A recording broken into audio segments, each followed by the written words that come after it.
What's up, everybody? Brightest Day 727 back with another video for you. And today we're going to do something a little different.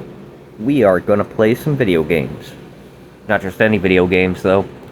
This is actually my favorite video game of all time. I'm sure you could tell by the thumbnail and the title of the video that we are playing Final Fantasy VII today. And Final Fantasy VII holds a very special spot in my heart. It is one of my favorite games of all time, if not my favorite game of all time. Came out in, I want to say, 1996. I think when I actually got it, it was 1997, possibly 1998. Got my first PlayStation in the Christmas of 96 or 97, maybe. And with it came a demo disc, okay? On the demo disc, there were, like, Spyro the Dragon and Crash Bandicoot and, like, the launch titles for the PlayStation. But there was also a 20-minute or so demo of Final Fantasy VII, and I fell in love with this game. Like, I know it hasn't aged the best. These PlayStation 1 graphics don't necessarily stand up to today's graphics. In some instances, the cutscenes actually do look really good still and hold up to this day, but for me, I love the old PlayStation 1 graphics. It's just nostalgia. It's a great-looking game, and for the time, it was revolutionary. So, going back and playing it now, I mean, what can you say? I freaking love this game. Title card. Here we go, baby. Final Fantasy VII. Love it. The city of Midgar. Oh my goodness. Going back in time. And I hope you guys enjoy this little Let's Play thing I'm trying to do. It's a little change of pace, try and keep it fresh here on the channel. We're gonna do the first mission here, which is the bombing run. I'll explain as we go along. Basically, you're playing as a mercenary that was hired into an eco-friendly terrorist group, essentially. So, this is your first mission, going out with the group. You're going to meet some of the supporting cast, a couple of the main characters. That is our main character right there. His name is Cloud. I'm not going to alter any of the names on this playthrough, even though you can. I'm just going to keep all the character names the same. You're also going to notice that I have the buttons on screen there. I'm actually capturing this footage from my phone with an emulator that I use to play old video games, and unfortunately I can't remove the buttons there. So they are going to be visible on screen through the whole playthrough. I apologize for that, but there's really nothing I can do about it. So, there you see our first fight. We take out a couple Shinra guards, a little bit of experience points, some money. Can actually loot these guys for potions, which I'm doing right here. I'm gonna go ahead and change up just a couple things for quality of life. Couple of the controls and the battle speed and this and that. For some reason, like, the control scheme set up initially just seems weird to me. Like, hold X to run just seems better than hold circle to run. So that's why I'm changing this up here. I'm also gonna tweak the color scheme just a little bit to make it a little bit more vibrant, and a little bit of customization to it. Not too much. Just darken up these edges here. I love the color green, and I think the color scheme of green and black, like, it's just a pop. You know what I mean? Like, so, just go ahead and do it like this. This up a little bit here. There you go. It looks fucking great. Okay. And the battle speed, the tech speed, stuff like that, just to for the sake of this recording and my overall playthrough, you know, just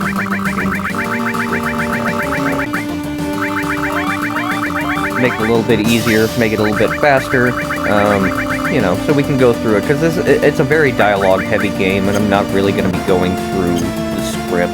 You can read it on screen if you like. I might read bits and pieces of it. I'm not a voice actor or anything, so it's just me playing Final Fantasy VII, essentially. And I'll show you some tricks and tips as I go along, but I'm not going to be 100%ing the game. It's just me having a good time playing Final Fantasy VII. One of the things I do love about this game, though, and here we are naming our character, we're naming him Cloud. One of the things I love about this game, is that, like, on nearly every single playthrough, and I've played through this game, like, hundreds of times, but I swear to God, like, I find something new almost every time.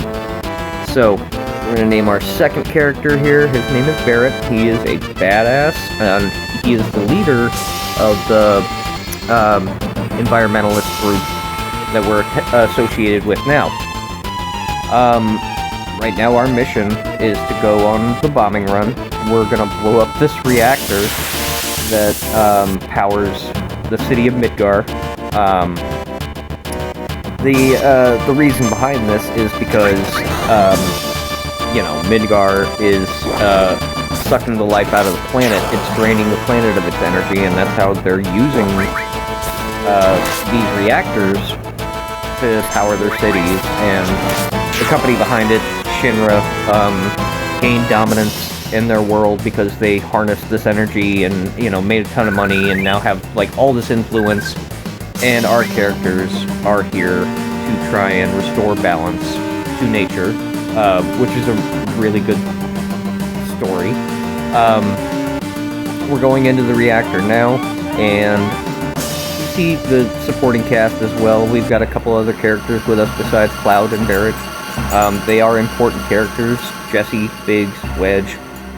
They are other members of our crew, and they're helping us infiltrate the first reactor here. We're getting into like, just the basics of gameplay at this point. You know, how to fight, how to use your items and inventory, how to navigate the world, you know, and again, we're not trying to 100% this, we're just having fun. There are all kinds of hidden items, you know, go over here, find this, and walk over here and find that.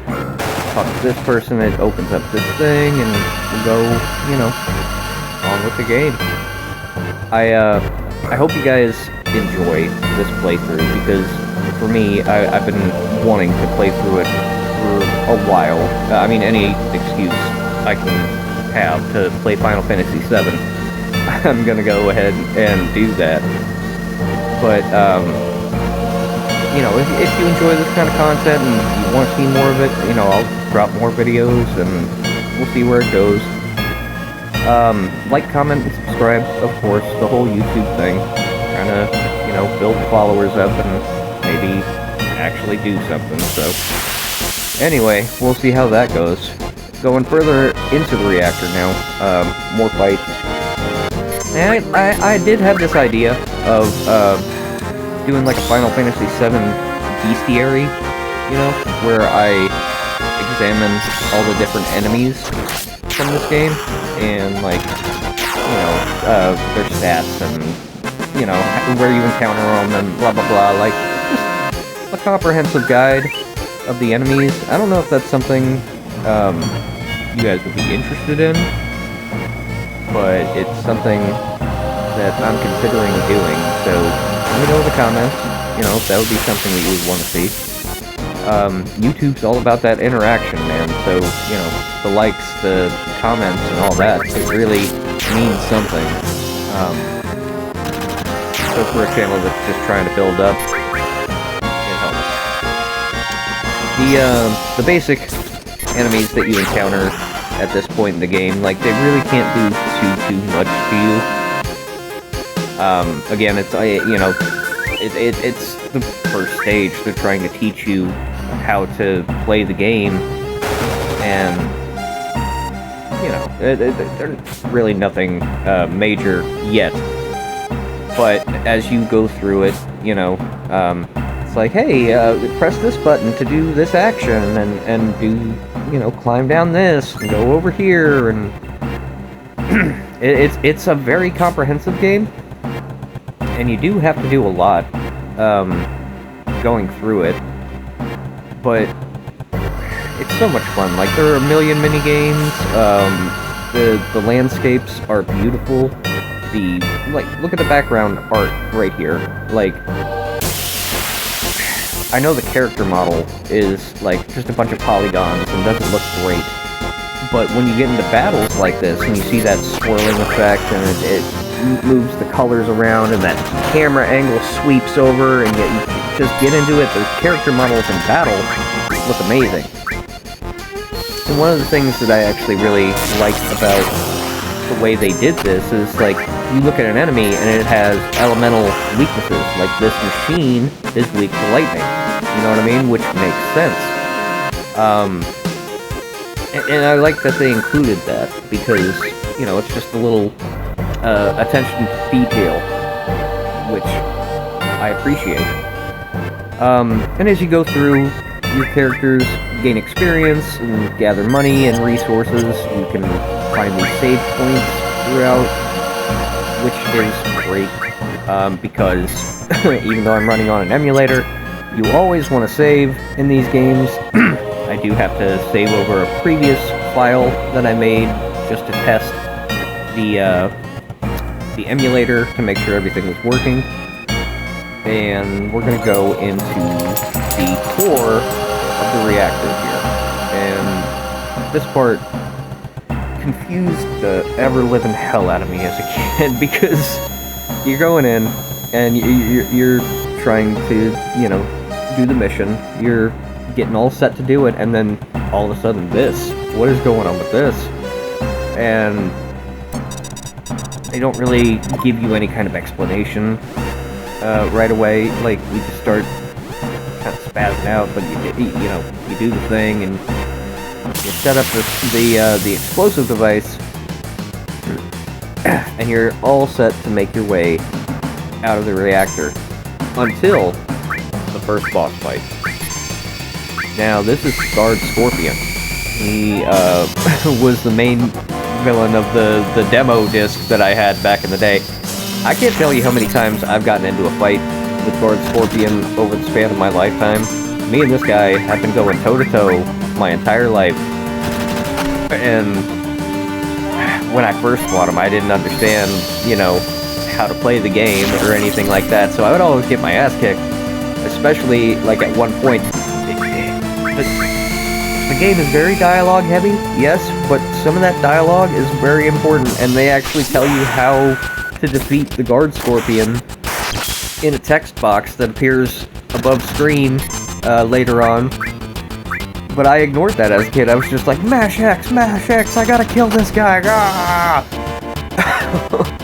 But, in hindsight, Guard Scorpion is actually pretty easy to beat if you know what you're doing. If you can exploit the thunder for his machine. If you can dodge this attack here. This was my problem back in the day, because I didn't realize I spammed through those text boxes. And it tells you straight up, like, don't attack while his tail is up, or he's going to retaliate with this crazy-ass attack that's going to kill everybody.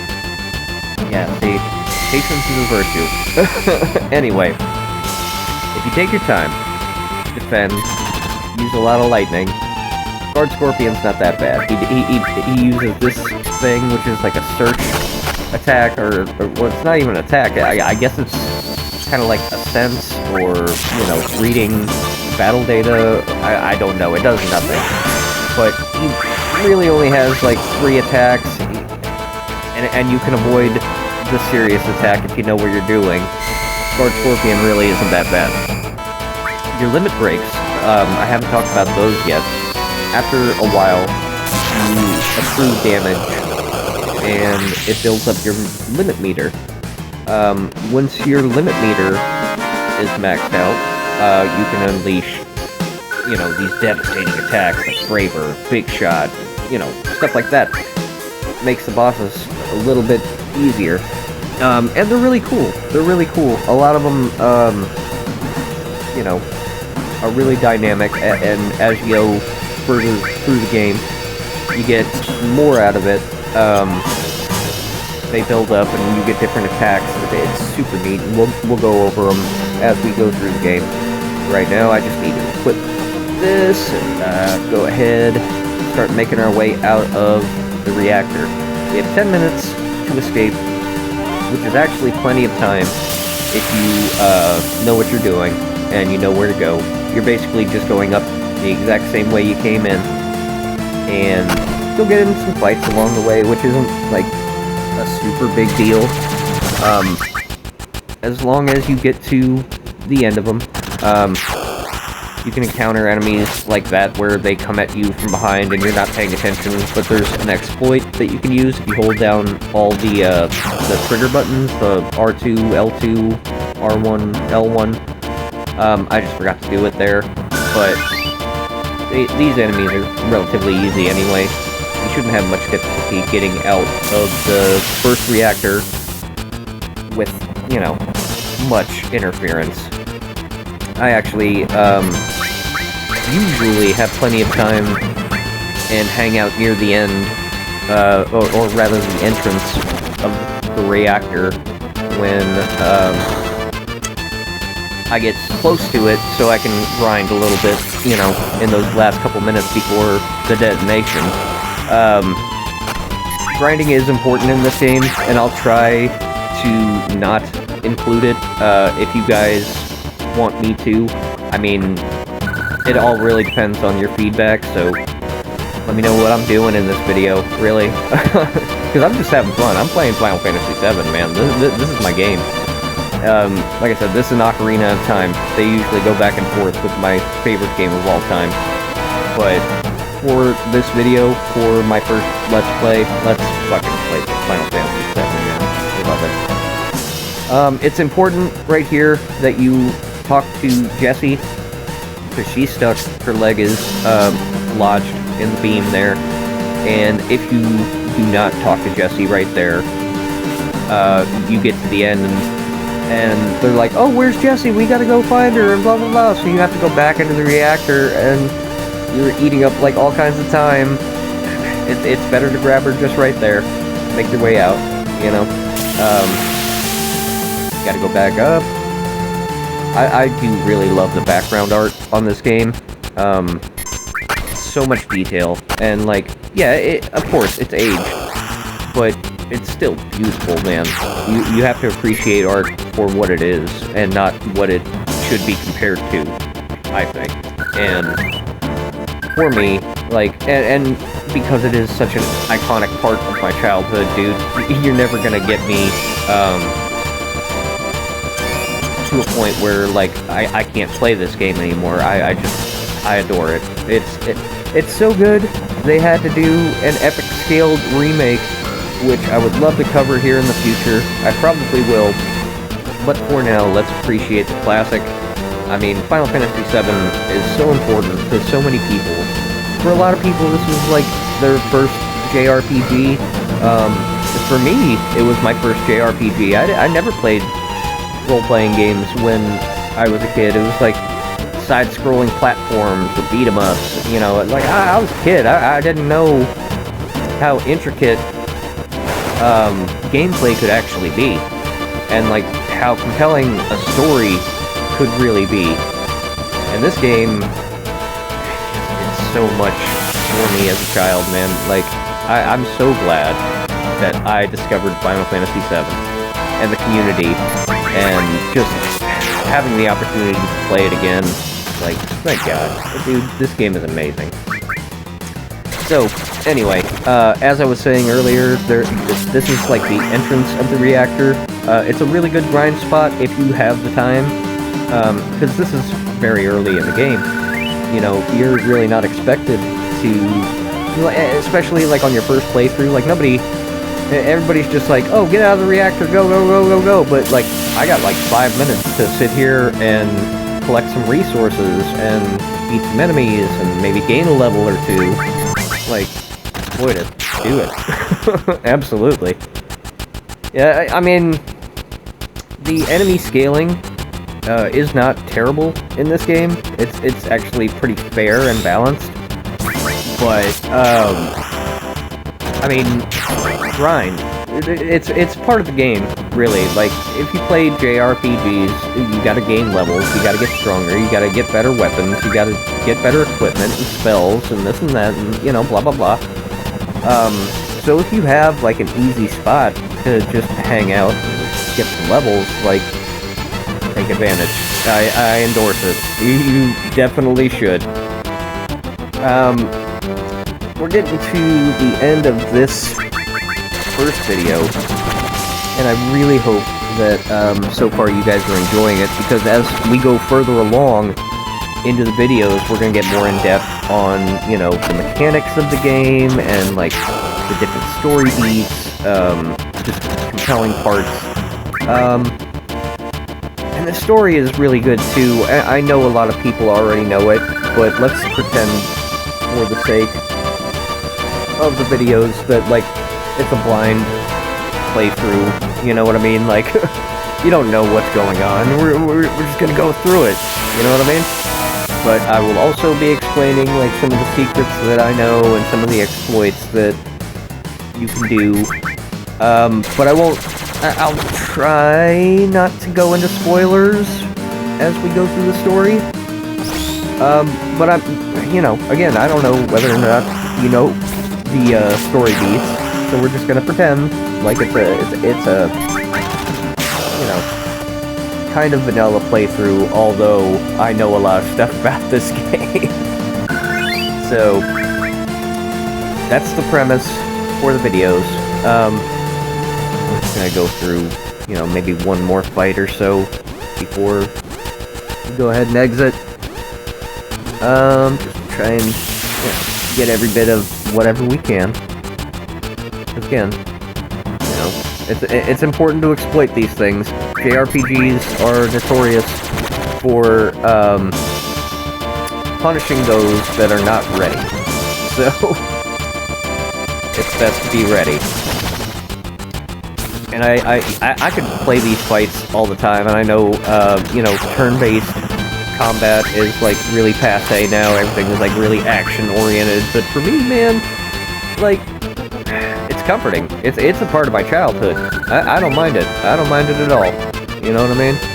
I love that, you know, variety of enemies and, like, their models and stuff, and, like, the different spell casting you can do, and, like, when you get summons in the future, oh my god, I'm not even going into it. I'm supposed to not talk about stuff like that. But yeah, man, this game,